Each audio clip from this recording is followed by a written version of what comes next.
O ex-senador Delcídio do Amaral foi condenado a indenizar Lula em R$10 mil por danos morais. Para os desembargadores do TJ de São Paulo, o Tribunal de Justiça, ele fez falsas acusações ao dizer que o petista tentou obstruir a justiça. A gente relembra que, em 2016, Delcídio afirmou que Lula pediu a ele para barrar a delação premiada do ex-diretor da Petrobras, Nestor Cerveró.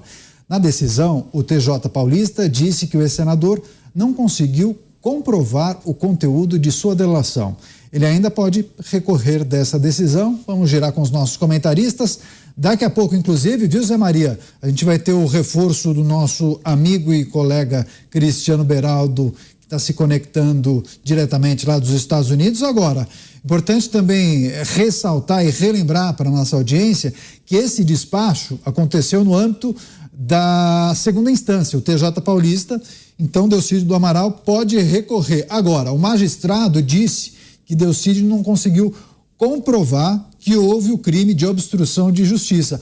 Agora, Zé Maria, esse é um risco da delação, né? Outras delações e outros processos estão a caminho, como no caso do Mauro Cid, né? Pois é, a delação premiada, ela foi sancionada no governo Dilma, né? E é uma ideia boa, eu gosto da ideia, né? E só se descobre uma rede de crimes, um crime organizado só é desorganizado, se houver uma delação ali de alguém. Se houver um racha, aí é que se descobre toda a organização criminosa. E na época da Lava Jato era uma lei muito nova, né? E existem ali delações muito polêmicas. Uma delas é de Sérgio Machado. Ele foi no hospital gravar o ex-presidente José Sarney. Sarney se refere a ele como aquela figura abjeta, diz Sarney sobre Sérgio Machado. Ele foi presidente da Transpetro e, veja bem, ele construiu 2 petroleiros. Imagina o dinheiro, imagina a equipar um petroleiro, como é caro e como há uma porcentagem muito maior para toda a possibilidade de roubo. E além de várias irregularidades. E aí ele fez uma delação premiada. O Ministério Público exigiu que ele gravasse.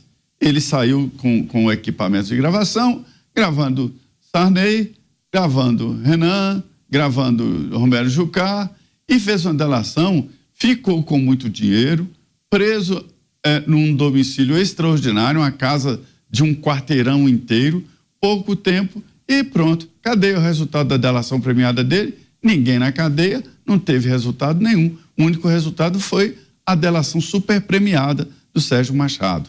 Houve outras delações esquisitas, como da JBL, né?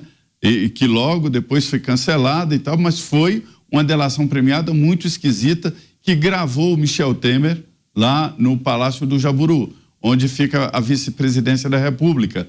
Então, usaram a delação premiada de maneira irregular, sim.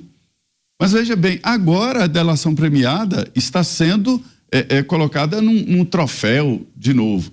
Nesse caso do Delcídio Amaral, ele era líder do governo no Senado Federal. Perdeu o mandato, a liderança, né? Tudo por conta de uma delação premiada. Ele vai e faz uma delação premiada que não é comprovada. E aí? E o perdão dos crimes dele, né? E a outra delação que fizeram, que denunciaram ele, que ele estaria tentando corromper testemunhas, né? Então, assim, eu acho que o judiciário tem que definir. Eu gosto da delação premiada. Eu acho que o judiciário tem que definir como usar esta lei. Foi uma lei aprovada no Congresso Nacional, sancionada pela ex-presidente Dilma, e está em vigor. Mas é preciso escrever como usar a tal delação premiada. Então a gente vê aí neste caso que o Delcídio Amaral está sendo condenado por falar mal de Lula, né, na delação, por dar detalhes ali de irregularidades que ele considerou que existiam, né? Então agora ele vai responder por isso, né? Vai responder. Mas e aí? E quem chamava o Bolsonaro de bandido? Quem chamava o Bolsonaro de genocida? E aí? E agora? né? Então é preciso balizar as leis, e quem baliza é a Justiça, ou o Supremo Tribunal Federal. Eu repito, acho que a delação funciona e é o único meio de desorganizar uma organização criminosa. Pois é, agora Roberto Mota. Mota, queria só lembrar também a nossa audiência que Lula queria R$1,5 milhão de indenização. Ele tinha dito que essa acusação de Delcídio era ofensiva e mentirosa, só que o TJ paulista acabou condenando em R$10 mil, só que o ex-senador ainda pode recorrer. Trata-se da segunda instância, o processo ainda pode subir. Agora, Lula tem acumulado algumas vitórias na justiça desde quando deixou a prisão por determinação do Supremo Tribunal Federal. Você, particularmente, Mota, gosta do instrumento, da ferramenta da delação premiada? Acha que funciona ou tem visto mais erros do que acertos? É muito difícil responder essa sua pergunta, Daniel. Eu sou a favor de qualquer instrumento que, dentro da lei, dentro do regime democrático republicano, permita a justiça e a polícia identificar e punir aqueles que violam a lei. Evidentemente que é uma coisa óbvia, mas a gente tem que dizer o óbvio. Ninguém corrige um erro cometendo outro. Então não se pode violar a lei para identificar e punir violações da lei.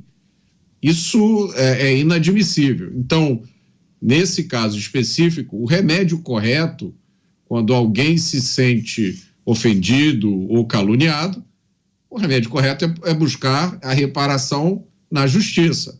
Então, sob esse ponto de vista, isso aí está claro. Agora, quando a gente olha para o contexto maior de tudo o que tem acontecido no Brasil, é um contexto que até mesmo operadores do direito, juristas com décadas de experiência não conseguem explicar, porque começa a haver uma mistura de política com justiça que ultrapassa aquilo que a gente imaginava ser possível, né? Isso já acontece, isso não é fenômeno exclusivo do Brasil. Acontece em outros países, já aconteceu. Eu lembro aqui só um caso sobre o qual eu estava, por acaso, lendo outro dia, que é a história do J. Edgar Hoover, que foi o manda-chuva do FBI, a agência de investigação, a Polícia Federal Americana. E durante muito tempo, o J. Edgar Hoover, ele mandava na política americana porque ele fazia dossiês. Ele fazia escutas clandestinas dos políticos, e aí ele fazia dossiês, chantageava e conseguia muita coisa. E em um determinado momento ele levou uma bronca. Foi na época ainda da presidência do presidente Calvin Coolidge, foi quando o J. Edgar Hoover foi primeiro nomeado como diretor do FBI. E o cara que era na época o procurador-geral, se chamava Harlan Stone, ele começou a achar muito estranho essas atividades do Edgar Hoover e começou a perceber que estava se criando ali um esquema de polícia secreta, com o objetivo, né, de conseguir poder que ia acabar se tornando uma ameaça para o próprio governo americano. E aí o Stone chamou o J. Edgar Hoover, diretor do FBI, e disse para ele o seguinte: olha, não é função do FBI se preocupar com a opinião dos americanos.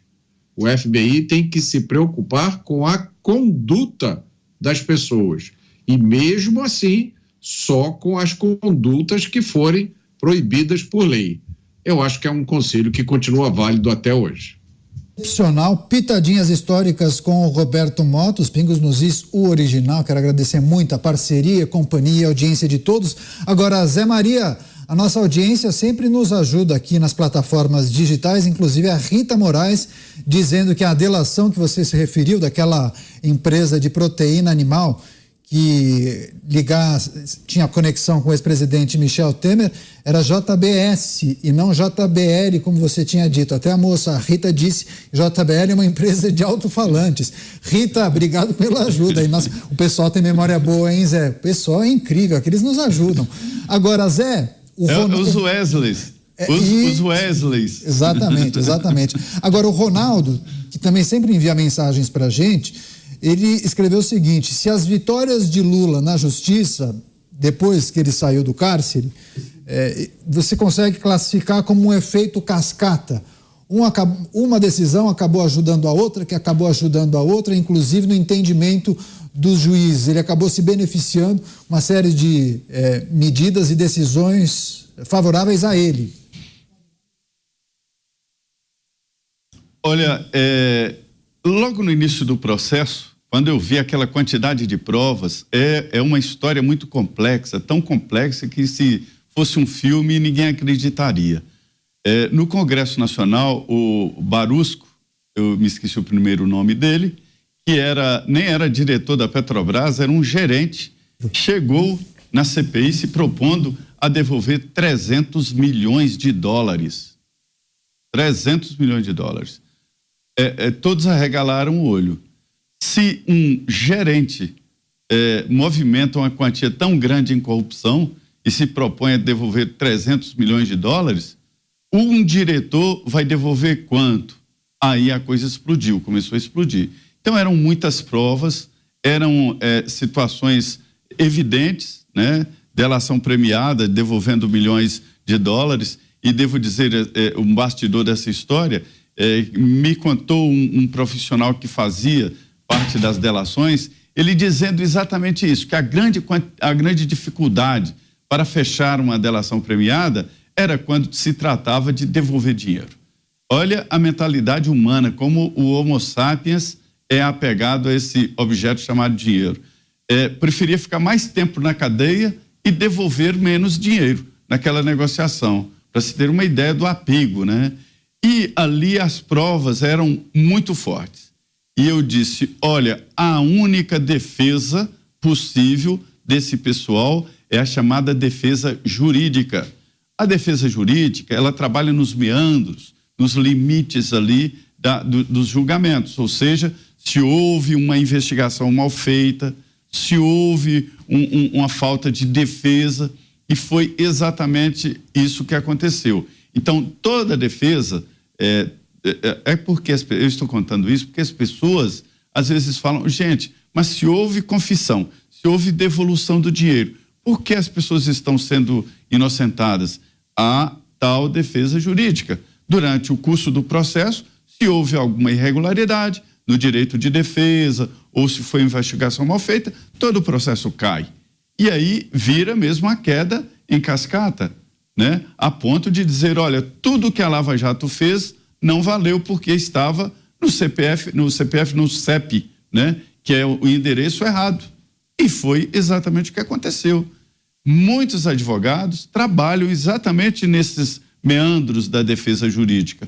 Hoje, qualquer advogado do interior, um advogado lá de Medina, ele entra com uma petição e cita um artigo da Constituição, porque ali ele garante que o assunto deve ser discutido no Supremo Tribunal Federal, para se ter uma ideia de como o processo dessa defesa jurídica virou uma mania nacional entre os advogados. Então é a tal defesa jurídica, quer dizer, todos viram, né? Houve devolução de dinheiro, houve confissão, mas o processo não valeu porque estava no lugar errado, na cidade errada.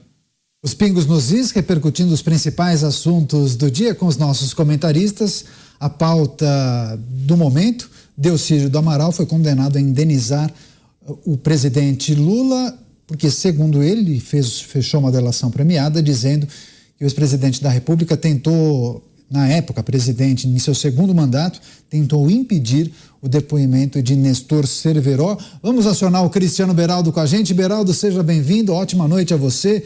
Queria também pedir sua análise e avaliação acerca dessa notícia, essa informação. A delação premiada, a gente estava tratando disso, viu, Beraldo? Foi um instrumento, uma ferramenta muito criticada por petistas, pessoas do entorno de Lula, sobretudo na época da Operação Lava Jato. Agora houve uma mudança de entendimento e vários entendem que é um dispositivo importante. Queria pedir, para além dessa condenação de Delcídio do Amaral, que pode inclusive recorrer, trata-se de uma condenação na segunda instância, queria que você trouxesse alguma reflexão sobre essa mudança de postura de alguns políticos, sobretudo da esquerda. Pimenta no olho dos outros é refresco, né, Caniato? Então, é interessante como é que as coisas acontecem no Brasil, né? Boa noite, Caniato, boa noite, Mota, Zé Maria, a toda a nossa querida audiência que nos prestigia aqui todas as noites. Olha, o grande problema nesse caso do Delcídio é que ele achou que era verdade, ele achou que era para valer. Ele achou que todo aquele movimento da Lava Jato, que, como disse o Zé Maria, encontrou milhões e milhões, as centenas de milhões de reais em contas na Suíça, contas em paraísos fiscais, dinheiro em espécie, à vontade, espalhados pelo Brasil, confissões, quantas pessoas confessaram os crimes que cometeram? As empresas fizeram acordo de leniência, reconhecendo que cometeram atos de corrupção, que saiu do caixa delas dinheiro que foi parar em campanhas eleitorais, no bolso de agentes públicos, políticos e funcionários de empresas estatais, para que, em troca, essas empresas pudessem receber contratos superfaturados. Tudo isso a gente sabe que é verdade. E o Delcídio, homem experiente da política, senador, e uma figura importantíssima ali dentro do PT, também achou que era verdade, mas ele estava errado, nós todos estávamos errados, porque o Brasil é esse país que transforma a realidade, o fato concreto, em ficção. A gente funciona ao contrário, né? Tem aquela frase, aquele dizer, né, que a novela virou realidade, a ficção virou realidade. Aqui é o contrário. No Brasil, a realidade é que vira ficção. E a gente tem que lidar com esses absurdos. Quando a gente olha agora essas críticas, a gente olhava as críticas que eram feitas à delação premiada, a todos os instrumentos usados pela Lava Jato para chegar aos criminosos que roubaram bilhões de reais do nosso bolso, porque dinheiro do Brasil é dinheiro nosso. O caixa da União só existe porque nós pagamos a conta. Então, naquele momento, era conveniente para eles apontarem o dedo, criticarem, etc., porque eles é que estavam protagonizando o crime. Agora, estão vendo nesses mesmos instrumentos uma forma de irem para cima dos seus inimigos, porque a política brasileira, que abarca não apenas o ambiente do legislativo e do executivo, mas, infelizmente, a política está cada vez mais presente também no judiciário, ela hoje é feita de amigos, de aliados e inimigos. Inimigos que devem, a todo custo, serem destruídos. E a gente fica assistindo a isso atônito, porque desse jogo nós, o povo brasileiro, não faz parte. Isso é aquela pequeniníssima elite que está ali com a caneta poderosa na mão, decidindo os destinos do país. Tá certo, a gente segue girando os principais assuntos do dia. Antes de virar a página, vamos só fechar esse assunto do Delcídio do Amaral com o Roberto Mota. Mota, Delcídio do Amaral foi uma pessoa muito ligada à alta cúpula do PT, ex-senador, foi líder do PT na segunda gestão de Lula, salvo engano, fechou uma delação premiada, não conseguiu sustentar aquelas informações reveladas e agora condenado com 10 mil reais.